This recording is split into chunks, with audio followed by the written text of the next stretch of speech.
Hey guys, কি অবস্থা? চলে আসলাম নতুন একটা ভিডিও নিয়ে। আজকের ভিডিওটা খুব ইন্টারেস্টিং হতে চলেছে, কারণ আজকে আমরা চেক করবো যে ইয়ারবাড গুলো আপনারা পরেন কানে, ওই ইয়ারবাডস এর ভিতরে আসলে কি কি ম্যাকানিজম থাকে।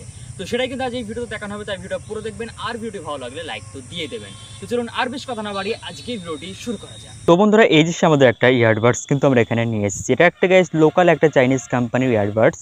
তো এটাকে জাস্ট আমরা খুলে দেখবো যে আসলে এর ভিতরে কি রয়েছে। এর পিছনে দিকে কিন্তু একটা ক্লিপ টাইপের জিনিস কিন্তু লাগানো রয়েছে, যেটা কিন্তু হালকা একটু চাপ ব্যবহার করলে কিন্তু খোলা যাবে।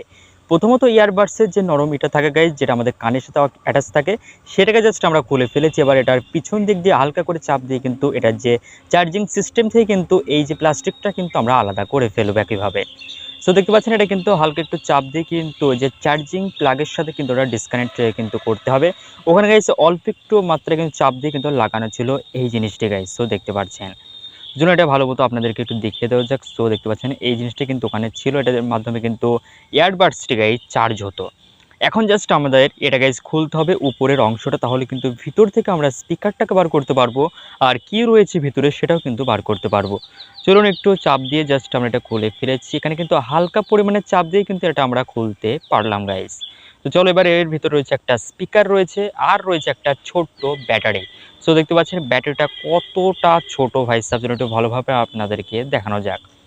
সো এটা হচ্ছে যে উপরের যে অংশটা, সেটা গাইস দেখতে পাচ্ছেন। এটা কিন্তু নামমাত্র একটা সেন্সার, এটার কোনো কাজ নেই। সো দেখুন এখানে, আর এটা হচ্ছে গাইস স্পিকার। এটা স্পিকারটা কিন্তু ভালো কোয়ালিটির স্পিকার গাইস দেখতে পাচ্ছেন। আর রয়েছে এটা হচ্ছে ব্যাটারি। ব্যাটারিটা কত ছোট গাইস দেখুন। এখন এই দুটো কিন্তু আমাদের এখান থেকে আলাদা করে ফেলতে হবে। চলুন এটাকে জাস্ট একটু চাপ দিয়ে ভিতরের দিকে ঢুকিয়ে দিই, নাহলে কিন্তু তারগুলো গাইস ওখান থেকে ছিঁড়ে যেতে পারে। আর উপরে রয়েছে একটা ম্যাগনেট। ম্যাগনেটটা কিন্তু গাইস খুবই একটা ভালো পরিমাণের আঠা দিয়ে কিন্তু লাগানো রয়েছে, এটা কিন্তু ওখান থেকে সরে আসছে না।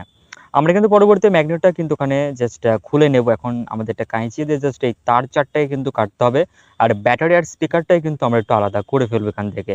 নাহলে কিন্তু ভিতর থেকে জাস্ট আমরা মাদারবোর্ডটাই কিন্তু আলাদা করতে পারবো না। চলুন ফটাফট করে জাস্ট আমরা এই যে ব্যাটারিটাকে আর স্পিকারটাকে কেটে ফেলে দিই। এখানে কিন্তু কেটে ফেলে দিয়েছি। এখন জাস্ট এর ভিতর থেকে সেই মাদারবোর্ডটাকে বার করব। তার আগে এই দুটো জিনিস আপনারা ভালো মতো দেখে নিন যে কতটা পরিমাণে ছোট একটা ব্যাটারি। আর এটা হচ্ছে গাইজ সেই ট্যাপ করলে যেটা আর কি মিউজিক চেঞ্জ হয়, স্টপ হয়, সেই জিনিসটা। তো ওটা গাইজ একটা সেন্সার আছে মাদারবোর্ডটায়। চলুন আগে ওটাকে খুলি, তারপরেই কিন্তু দেখতে পারবেন আপনারা। তো চলুন এবার গাইজ এটাকে একটু হালকা করে টানা যাক, এখান দিয়ে আসা যায়। চলে এসে দেখতে পাচ্ছেন এই বোর্ডটার ভিতরে ভাই কিন্তু অনেক কিছু রয়েছে। দেখতে একটা ছোট্ট বোর্ড লাগছে, কিন্তু এই বোর্ডের ভিতরে অনেক কিছু রয়েছে। এটার ভিতরে তেমন কিছুই নেই। সো দেখতে পাচ্ছেন শুধুমাত্র এই যে ম্যাগনেটটা ছাড়া। তো এর ম্যাগাজিগাম ভাই খুবই খতরনাক একটা ম্যাগাজিগাম দেখতে পাচ্ছেন। তো চলুন এবার এর বোর্ডের ভিতরে কি আছে সেটা একটু আপনাদেরকে ভালো মতো দেখা যাক। আর স্পিকারটাকে জাস্ট আমরা এখান থেকে খুলে ফেলেছি, সো আপনারা এখানে দেখতে পাচ্ছেন। তো চলুন এটাকে আমরা সাইডে রাখছি আপাতত। এখন এই বোর্ডটাকে জাস্ট দেখা যাক যে আসলে কি কি জিনিস এখানে রয়েছে। বোর্ডের উপরে কিন্তু একটা ওয়াইফাই বা ওয়াইফাই না গাইস, এটা হচ্ছে ব্লুটুথ অ্যান্টিনা যেটা রয়েছে আর কি, ব্লুটুথ কানেক্টরও বলতে পারেন। আর এটা হচ্ছে গাইস সেই জিনিসটা যেটা ট্যাপ করলে কিন্তু মিউজিক চেঞ্জ হয় বা স্টপ হয়। তো দেখতে পাচ্ছেন এটা রয়েছে। আর এই দিকে জাস্ট একটা মাইক্রোফোনও কিন্তু রয়েছে, যেটা আমাদের কথা বলে যাই শোনা যায় আর কি। এতে মাইক্রোফোনও রয়েছে, ওই জন্য গাইস যে কথাটা আমাদের ভালো মতো ক্লিয়ার আসে। আর এখানে রয়েছে একটা আইসি। তো বেসিক্যালি এই কটা জিনিসই কিন্তু রয়েছে। আর যে মাদারবোর্ডটা গাইস তৈরি হয়েছে, আর এটা হচ্ছে গাইস মাইক্রোফোন, আগেটা দেখালাম ওটা হচ্ছে ব্লুটুথ আইসি। সো এই কটা দিয়ে কিন্তু একটা ইয়ারবাডস কিন্তু তৈরি হয় গাইস। তো আজকে ভিডিওটি কেমন লেগেছে অবশ্যই কমেন্ট করে জানাবেন। ভিডিওটি ভালো লাগলে লাইক দিয়ে দেবেন। দেখবেন পরবর্তী কোনো ভিডিওতে। আজকের মতো